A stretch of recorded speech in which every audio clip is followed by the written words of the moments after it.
আনুগত্য শুধু একটি শব্দ নয়, এক বিশাল দায়িত্বের ভার বহন করার ক্ষমতা। অনেকে আনুগত্যকে অন্ধবিশ্বাস বলেও জানেন।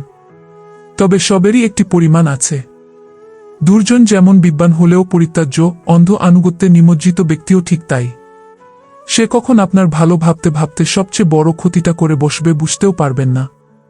তাই কোনো কিছুই অতিরিক্ত ভালো নয়। কিন্তু সে সবুজ। তার কাছে কোনো সীমাবদ্ধতা নেই আনুগত্যের ক্ষেত্রে। ফারিস বলতেই পাগল সে। নিজের ভাইয়ের থেকেও বেশি সম্মান করে ফারিসকে। একটি ছোট্ট ছেলে বাজারে গেলে যেমন মায়ের হাত ছাড়ে না হারিয়ে যাওয়ার ভয়ে, তেমনি সবুজ পথভ্রষ্ট হওয়ার ভয়ে ফারিসের পিছু ছাড়ে না। সে সংকল্পবদ্ধ, যত ঝড়ঝাপটাই আসুক না কেন বড় ভাইয়ের আসনে বসানো সেই লোকের পিছু ছাড়বে না। অনেক সময় পেটের জ্বালার থেকে মনের জ্বালা থাকে বেশি।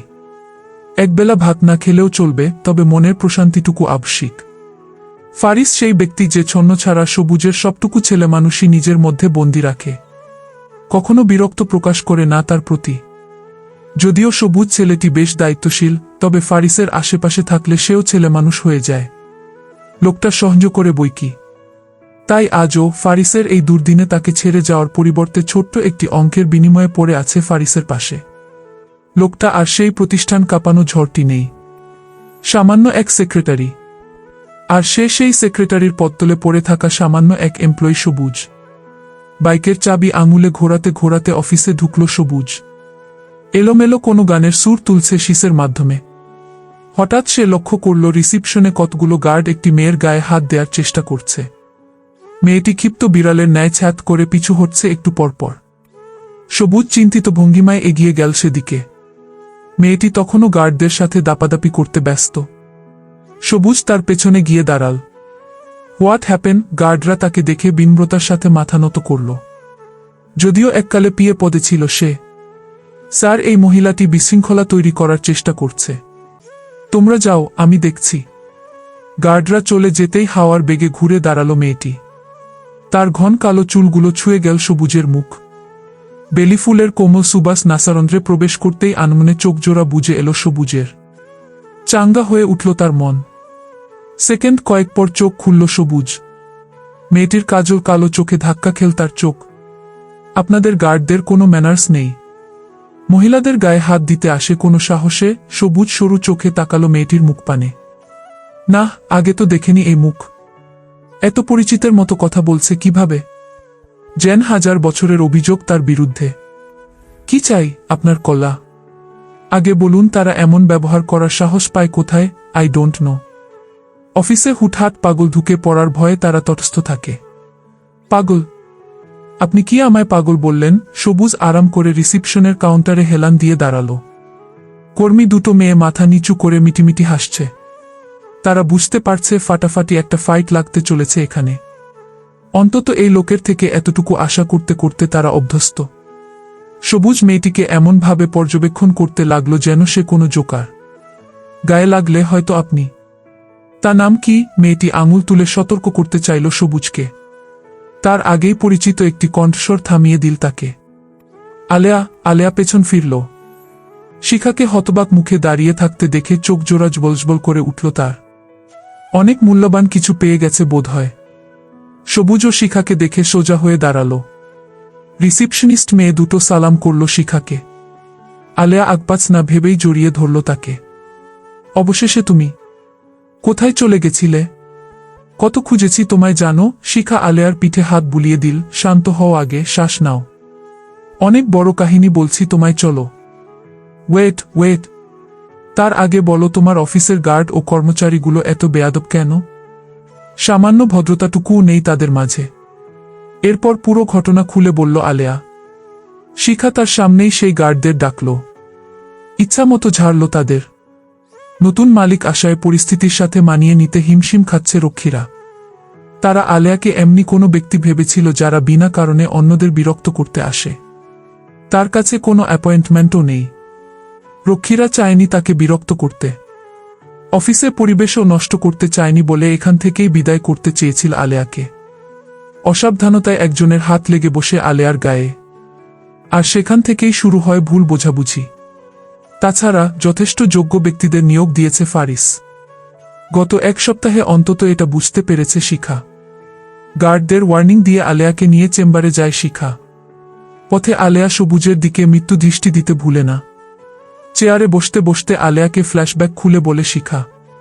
খবরের পাতায় তাকে দেখে এই পর্যন্ত আসতে পেরেছে আলেয়া। শিখা তার দ্বিমনোবলতা দেখে মৃদু হাসল। তো এখন কি করছো? সেই সাপেই আলেয়া নার্ভাস ভঙ্গিতে হাসল। হাত দুটো একজোট করে ঘষল কিছুক্ষণ। আমার যোগ্যতা ওই পর্যন্তই, এর বেশি মনে হয় না যেতে পারবো। এখানে জয়েন হও না কেন?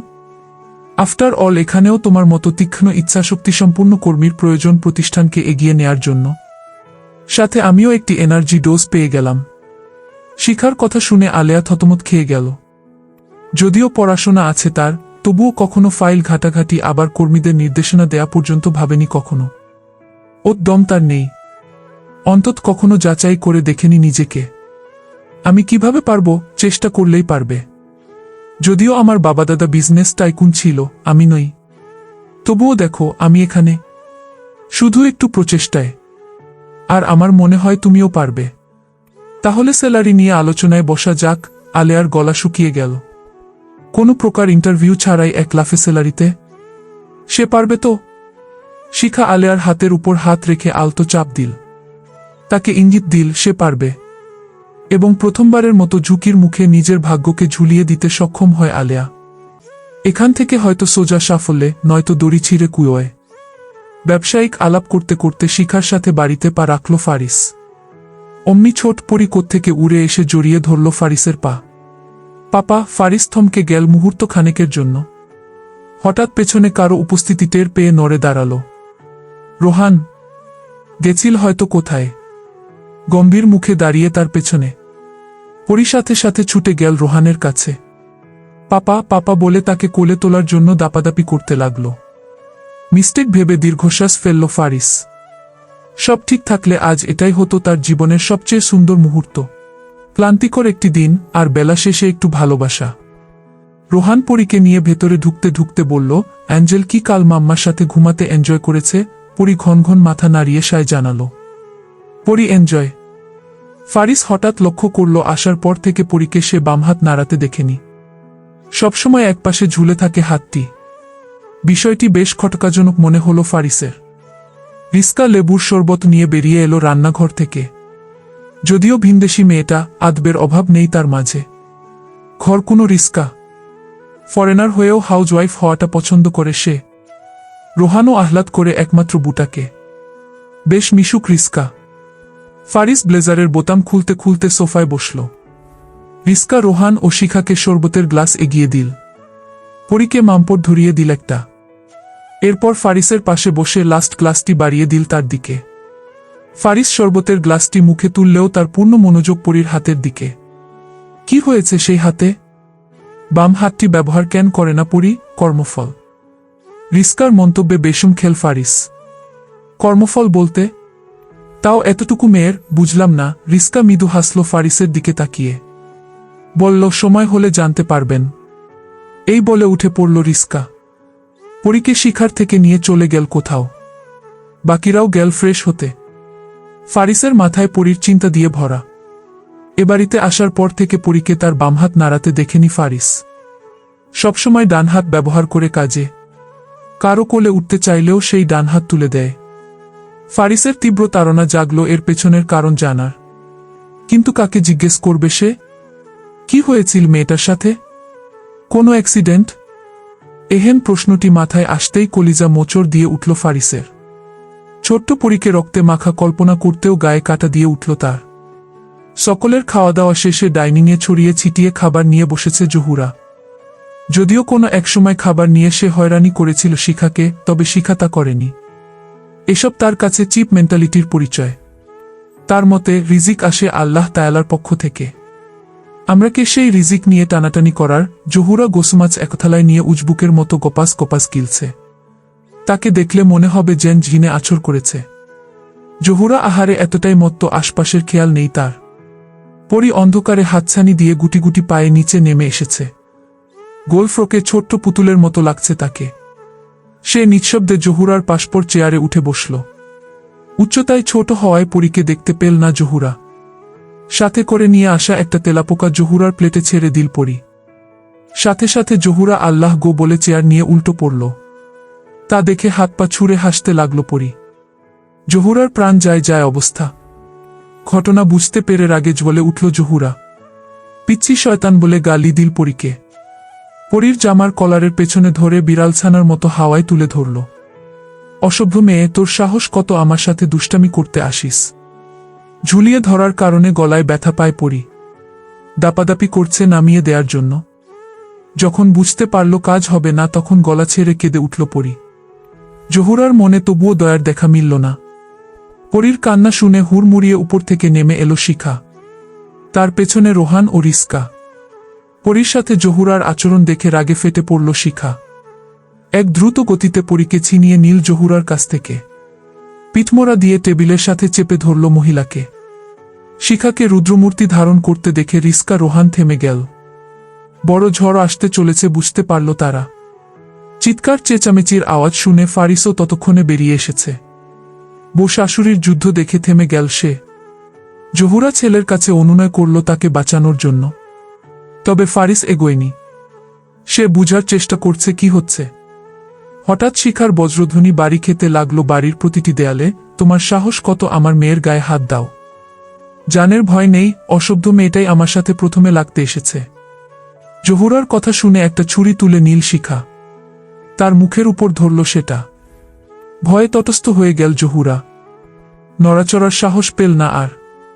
রোহান, ফারিস তারা আটকে উঠল। শিখাকে থামানোর জন্য এগোতে চাইলেই বাধা দেয় রিস্কা। এতে পরিস্থিতি আরও খারাপ হতে পারে। যদি হাতাহাতি লেগে যায়, বলা তো যায় না কে নাকে আঘাত পেয়ে বসে। আমার মেয়ের ব্যাপারে আরেকবার বাজে কথা বলছে, ঠোঁট দুটো টেনে ছিঁড়ে ফেলবো বলে দিলাম। আমি হুমকি দিচ্ছি না, আমি সতর্ক করছি। সজোরে ছুরিটি জহুরার মাথায় পাশে টেবিলে গেঁথে হনহন করে চলে গেল শিখা। জহুরা এতক্ষণে যেন প্রাণ ফিরে পেল। তবে বেশিক্ষণ তার স্বস্তি স্থায়ী হল না। ফারিস দাঁড়াল তার সামনে। শরীর শক্ত হয়ে আছে তার। ধারালো চোয়াল ব্লেডের মতো চমকাচ্ছে। এতটাও নিচে নেমো না যাতে আমায় নিজ হাতে শাস্তি দিতে হয় তোমাকে।